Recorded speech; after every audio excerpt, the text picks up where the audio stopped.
just going to screw around with Foundry VTT, which I've had for a while. And I had set up, but I've sort of started over.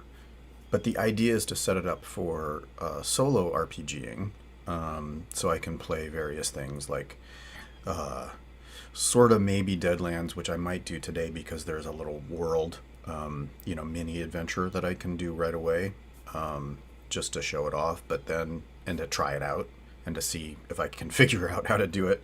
But anyhow, I was just going to try it out and see how it goes. That's kind of what I do. Okay, so now what I have installed is I have the Savage World core rule set. I have the basic Deadlands core module, but not the rules, the full book and stuff with the core rule book and the tokens and all that sort of stuff. And then I have a sample world, a module. In D&D speak, a module. In VTT, modules are add-ons to the system. So worlds are what I think of as modules. And so that's this test drive's rules that I'm currently looking at here. And so this is the welcome screen. What do I do next? Oh, here we go. So, welcome to the Weird West. Here we go. Okay, so here's welcome to the Weird West. Basically what I've done is I've done a transform on the main play window so that it doesn't show all the tools and stuff, which I think is weird. A lot of people, when they stream using any VTT, actually, they show the whole thing, which is like kind of, I don't know, it just rubs me the wrong way. I don't want to see the little toolbar on the side, hovering over all that sort of stuff. But anyhow, so this is Welcome to the Weird West, and it says again, Welcome to the Weird West, as powered by the Savage Worlds rules system. This test drive is designed to give you everything you need to run the included adventure, Blood on the Range. The full rulebook, of course, comes with rules for character creation, hundreds of edges, hindrances, combat options, powers, and monsters, as well as a lengthy gear list, including vehicles across multiple eras. So the next thing is traits. Every character or creature has 5 attributes: agility, smarts, spirits, strength, and vigor, and a number of skills, period. Attributes and skills are collectively called traits. Each trait is rated from D4 to D12, with D6 being average and D12 being world class. Some characters or creatures have traits higher than D12, such as D12 plus 3. And this means that to roll the D12, that means to roll the D12 and add the number that follows, 3 in this case. Characters often have similar skills, especially at first, but become specialized by the edges they choose. Special advantages that make one a gunslinger or a two-gun kid, an expert rifleman. Even if they both have shooting at D8, for example, they'd have different edges and stuff. Derived statistics. Characters also have 3 statistics. Pace, for humans, is 6 inches unless modified by edges or hindrances. Parry is equal to 2 plus half the character's fighting die. Characters with no fighting skill have a 2 parry. Toughness is equal to 2 plus half the character's vigor die. Add the bonus granted by armor worn on the torso to this value. And the next page is trait tests. So when you want your character to do something, the Game Master tells you what trait to use. Then you roll that die. If your roll, plus or minus any modifiers, is equal or to or greater than the target number, you succeed.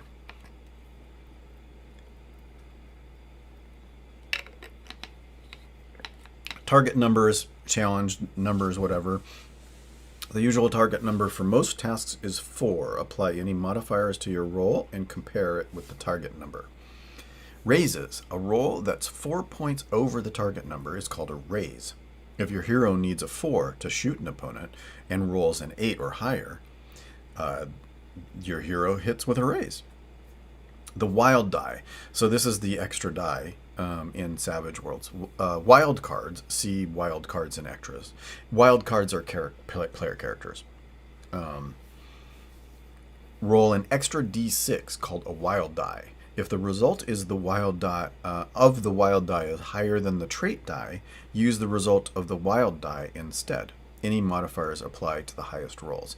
So it's like it's just a chance to avoid failure, an extra critical failure. On a roll of 1 on both the trait die and the wild die is a critical failure. The roll automatically fails and something bad may happen depending on the situation as well. Critical failures cannot be re-rolled, even with bennies, which is, bennies is the, it's the meta currency. So it's kind of like advantage or whatever, but you accumulate like poker chips for bennies that you can spend like momentum in D20, 2D20, I mean. If extra rolls on a 1, A1 on a trait check, it's important to know if it is a critical failure, you roll a d6. On a 1, it's a critical failure. Okay, so if just a goon, a regular old goon rolls a 1, you can check and see if it's a critical failure by rolling an extra die for them. Unskilled. If a character doesn't have a skill for an action they're attempting, they roll a d4, but subtracts 2 from the total.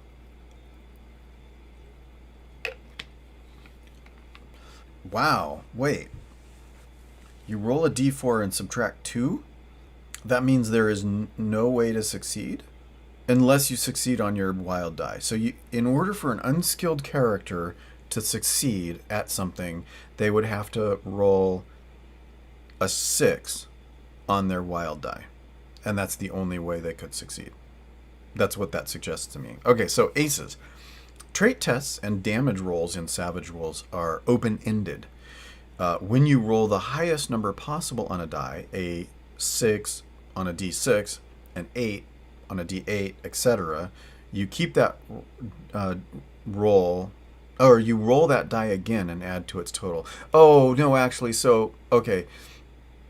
You would have to get a 6 on your wild die or roll a 4 on your main die, and then actually you'd have to ace it again and get at least 2 and add that together. Wow, that makes unskilled really hard, I think. Don't do something you're not skilled at is basically what it's saying. It's basically aces is exploding dice. So if you roll the highest number on a die, a 6 on a d6, then it explodes, and so you re-roll, and if you get another 6, you re-roll again. And you can keep rolling and adding as long as you ace. Opposed rolls. Some rolls are opposed by an opponent. A spell might be opposed by a target's spirit, for example. In these cases, the acting character gets there's definitely a preference for old school gender in this rulebook. So anyhow, the acting character gets their total first. The highest total wins. Basic success 4 is still required for success, and every 4 points over the target's total is a raise. Okay, the next is wild cards and extras. Your hero, a player character, and unique villains and monsters are collectively called wild cards. Oh, so I was wrong about wild cards being just player characters. They are unique characters, villains, and monsters that are special. These are the named characters important to the plot and generally more powerful than unnamed extras. Wild cards are noted with a symbol of some sort on their name, like this, a red little marshal badge. And that is Marisha Ray, probably. It's not, but it's what she would look like, probably. Bennies. Okay, so Bennies is the like a wild card as a random person, like a rando that you throw in to mix things up. Yeah, it'd be like it's like the Joker is the wild card. as opposed to like a face card. I mean, that's what it is. It'd be like named characters are face cards, like, you know, kings and queens, and then the wild card is like a complication that shows up. Like if you make a critical failure or something like that, there's a wild card table that you roll on, and then it's like the line in Matrix. Is that good for us or bad for us? Well, let's roll on the table and find out. Yeah, so, I mean, conceptually that kind of says this isn't just a named character, this is a random character who does weird stuff, which I suppose, you know, player characters are wild cards. They are jokers. So, anyhow, wild card player characters start each game session with 3 bennies, poker chips or whatever meta currency. And they give players a little bit of extra agency over the game. And then, of course, they point out bennies is slang derived from benefits. What are the bennies? What are the bennies, man? Give me a piece of the action. The game master starts with 1 benny per player character, and it's interesting that it says Game Master here instead of, because this is a quick start for Deadlands, it should say Marshal. Game Master is the generic, like in Savage Worlds is generic, but in Deadlands it's actually, the GM is called the Marshal. Maybe they'll explain that later, or maybe they won't explain that in this one. So for each, they actually use a female gender instead of all male gender for the GM. GM starts with 1 benny per player character, and each of her wild cards has 2 of their own as well. The GM should occasionally award a player a benny for role-playing her character's hindrances. All right, they switched randomly, which is fine, but weird. They just really didn't want to use they. Anyhow, so you reward characters with bennies for doing cool stuff. Playing on the hindrances, doing something heroic, telling a cool story, or simply making everyone laugh. Here's what you can do with bennies. Reroll a trait, reroll any trait check, keep the best total roll. The only exception is a critical failure, which ends the attempt and must be accepted. Recover from shaken. This is instant and may be done at any time, even interrupting another's actions if desired. See shaken. So we're going to get to that actually, and that's one of the interesting things about Savage Worlds is because dice can explode, and not just player characters' dice explode, things can get really wild really quick. And the way damage works is it's not like a number of hit points. It's you get shaken and then you get wounded, and then you accumulate a certain number of wounds. So it's like you know, hearts in any JRPG or whatever. So bennies, recover from shaken. You can soak rolls, so bennies can be used to prevent wounds. So you can use them as like a get out of damage card. You can draw a new action card. When the game is in rounds, a character can spend a benny to get a new action card. The initiative model in Savage Worlds is based on drawing cards, and so the better your card, the sooner you move in the initiative order, which is kind of cool and different. And so what it's talking about is you can use a benny to change your order in the initiative track, and this occurs after all cards are dealt and any edges and hindrances that affect card draws are resolved. You reroll damage, so you can spend a meta token to reroll damage, include any additional dice for a raise on the attack roll. You can regain power points. Power points are used to cast spells, basically, or, you know, special powers. A character with an arcane background can spend a benny to regain 5 power points. And you can influence the story. This one is entirely up to the game master. You may allow your characters to spend a benny to find an additional clue if they're stuck, come up with some mundane but needed item, or push a non-player character into being a bit more agreeable. Yeah, so basically you can take narrative control a little bit, which is kind of cool. Okay, so after bennies, we look into gear. The heroes in this adventure already have all their gear chosen for them. Here's what some of those notes mean. AP is armor penetration. Ignore this many points of armor when figuring damage. A weapon with an AP of 2, for instance, ignores the first 2 points of armor a target might have. Parry. Apply the listed modifier to the user's parry. Range. This is listed in inches for ease of use on a tabletop. Note that every inch on the table equals 2 yards in the real world. A target at 25 inches, for example, is actually 50 yards away. It's funny, my reaction to that is, okay, that doesn't really clear it up. It should be in feet instead of yards. But whatever. That's fine. Reach. A character may make a melee attack against an opponent up to this many tabletop inches distant. And then, so now we're moving on to combat. So, Savage Worlds uses a unique system of initiative when fights break out to keep the action fast, furious, and fun. Game rounds. When combat breaks out, the combat changes to combat rounds. And this is one of the ways in which you can change to more cinematic. Like you can actually not switch to combat rounds and then just use like a single trait die to determine the outcome of a combat in order to make it like really quick and simple. You probably wouldn't want to do that for like a boss fight. You'd want that maybe to be crunchy and figure it out very specifically, turn by turn probably. But like if you're just meeting a mook in the alleyway, you could just do a single trait roll and decide whether that you'd succeeded or not.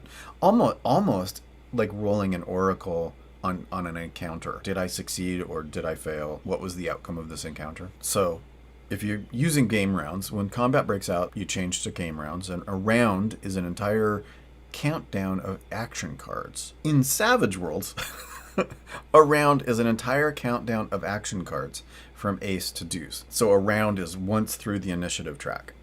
And a turn is a character's turn, which occurs when their action card comes up. An action, characters perform actions on their turn. A character can move and perform one regular action at any point in their movement, attacking, casting a spell, and so on without penalty. More complex actions like lighting a torch or digging through a backpack for a small item might require a set or random amount of time. 1d6 rounds. So yeah, so you could make that require effort. On a GM could decide that. Free actions. Speaking a short sentence or two, moving up to the character's pace, falling prone, or dropping an item are all free actions. Oh, so movement is a free action. That's an interesting way to think about that. A hero can generally perform several free actions on her turn simultaneously, speaking and dropping an item while walking, for example. The GM must decide how much is too much. Some free actions occur automatically at the beginning of a character's turn and may only be tried once, such as recovering from being shaken. Free actions that are reactions, such as resisting opposed rolls or powers, are unlimited and occur each time the situation presents itself. Whoa, wow, okay. Because that's totally different than, like, say, D&D, where you basically have to save your reaction for the thing you want to actually react to. So if I have a power that triggers on reaction as a reaction, I can trigger that as many times as I want. Wow, that would be really cool for like a martial art focused thing, because like you'd have an edge or something that would give you a reaction to counterattack any attack that came in as a reaction. So you could totally do. If you're surrounded by like 15 mooks and they all attack you, you could actually defend from all of them. That's kind of wild. Okay, so multi-actions. Characters can perform up to 3 actions on their turn. Each additional action beyond the first inflicts a -2 penalty to all actions. Taking 2 actions, for example, incurs a -2 penalty to both. And 3 action is a -4 penalty to all 3. Wild cards get their wild die on each action as usual. All actions must be declared at the start of the turn and before any dice are rolled. Penalties remain even if a later action doesn't happen, usually because it was dependent on an earlier success. Ooh. Movement and multiple actions. It seems like the M of movement should be capitalized there, but it is not. A character may perform multiple actions at different points in his movement as he wishes. Free action. Multiple action penalties do not apply to free actions. Basically, a free action is something you do without having to roll. That makes sense. Initiative. To determine the turn order each round and add a little tension and excitement, we use a standard deck of playing cards with 2 jokers, 54 cards. Every wild card is dealt an action card face up.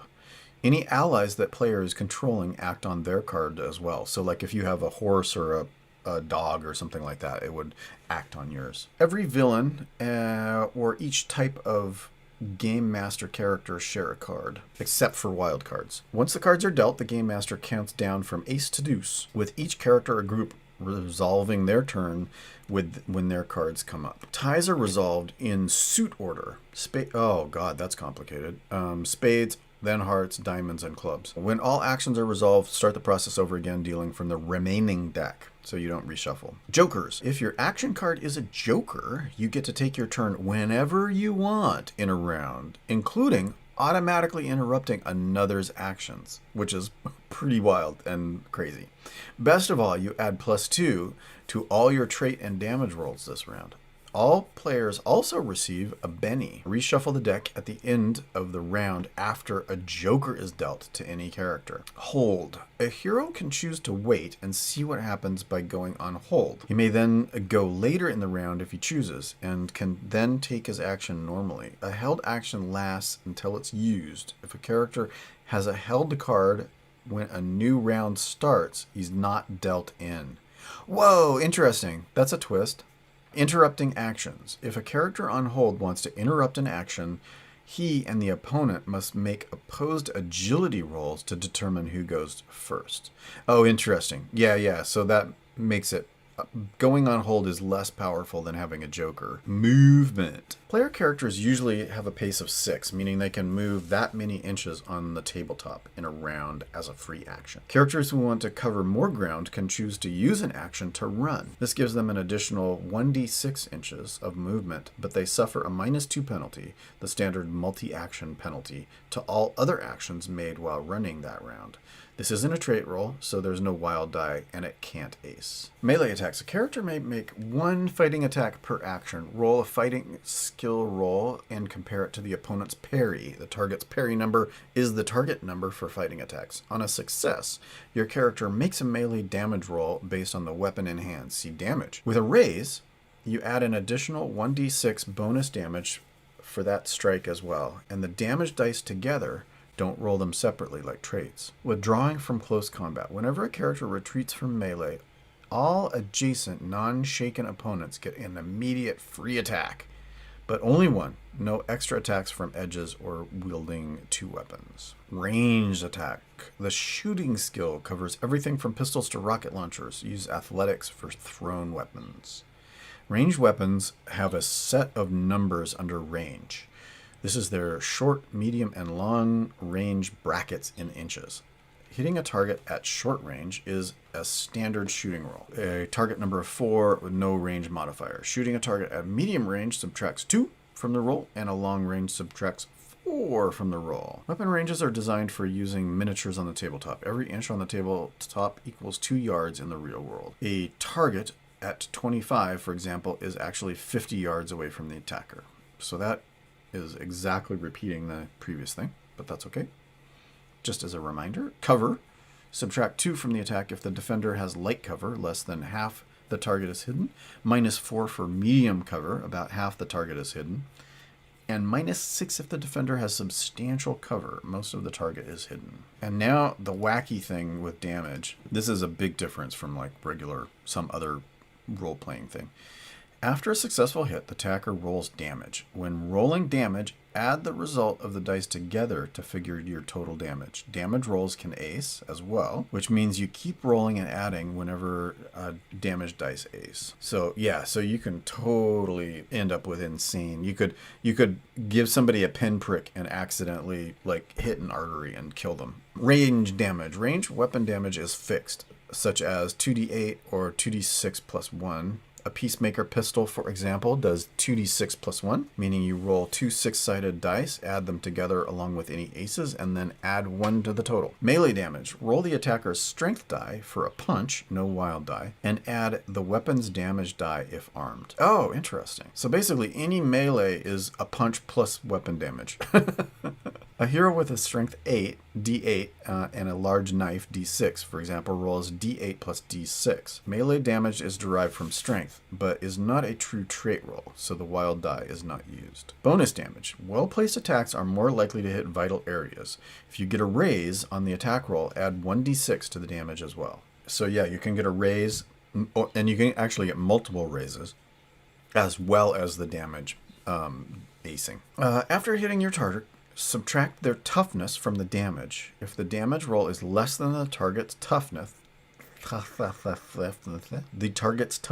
the victim is beaten up a bit, but there's no game effect. If the damage is equal to or greater than the toughness, he's shaken and might be wounded as well. Shaken. The damage of an attack is a simple success, 0 to 3 points over toughness. The target is shaken. He's rattled or suffers minor injuries that have no game effect. If the target was already shaken, she remains so and takes a wound as well. Wounds. Each raise every 4 full points over the target's toughness on the damage roll means the victim suffers a wound. Extras only have 1 wound and are incapacitated out of the fight. Wild cards can take 3 wounds. If they take more than that, they're out of the fight as well. Each wound causes a -1 cumulative penalty to the victim's pace, minimum 1 inch, and all trait rolls up to a maximum penalty of -3. Shaken effects. Shaken characters are nicked, bruised, or otherwise rattled.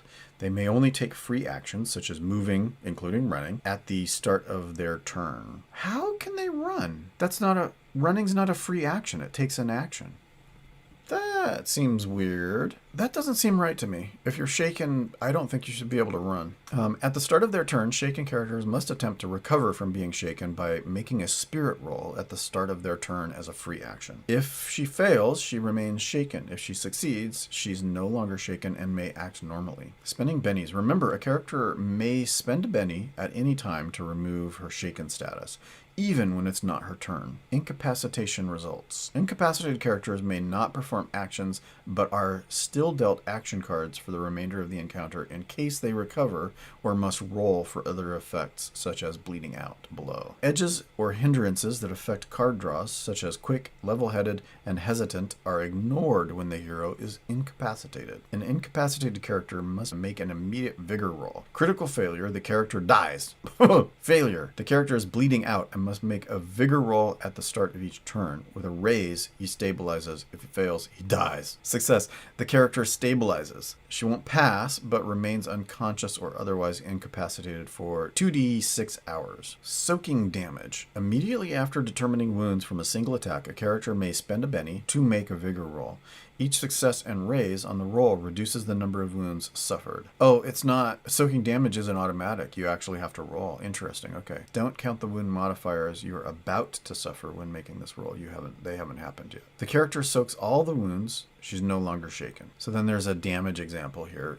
Red is toughness 5. If she's hit by an attack and the damage is less than her toughness, nothing happens. She rolls with the punch or the shot goes right through her clothes. If the damage equals or exceeds her toughness, but isn't 4 points, a raise over it, she's shaken. That would be a damage total of 5 to 8 in this case. If Red was already shaken, she remains shaken and takes a wound as well. If the damage roll is a raise over Red's toughness, 9 to 12 in this case, she takes a wound and is shaken. If she's taking an actual wound, it doesn't matter if she was shaken before this attack. Each additional raise also causes an additional wound as well. Powers! Most Savage Worlds settings feature magic in one form or another, whether it's hidden occult lore practiced by only dark cultists, voodoo rituals, the eldritch sorcery of powerful wizards, weird, all sorts of different kinds. For ease of use, we call these effects powers. Powers work the same from game to game, but the particular use and trappings give the same powers endless variations. That means you can create wizards, mad scientists, superheroes. So every power has an associated arcane skill. The archetypes for this adventure use faith for the blessed and spellcasting for the huckster. To use a power, the player states what he's doing, spends the desired number of power points, and rolls their arcane skill. And so it's interesting that you actually have basically mana points that you spend to do powers and things. The roll fails, they lose 1 power point and loses their turn on a critical failure. If successful, consult the particular power to determine the results. So it can't blow up in your face, I guess. Maybe there are some arcane powers that have critical failures, like a wild magic failure. So duration is in rounds equal to the duration. So maintained by spending a power point. Oh, so you can spend additional mana to keep it going. Okay. And power points. The arcane characters energize their powers with power points. Heroes recover 5 spent power points every hour. Well, that is actually the end of the rules portion of the quick start.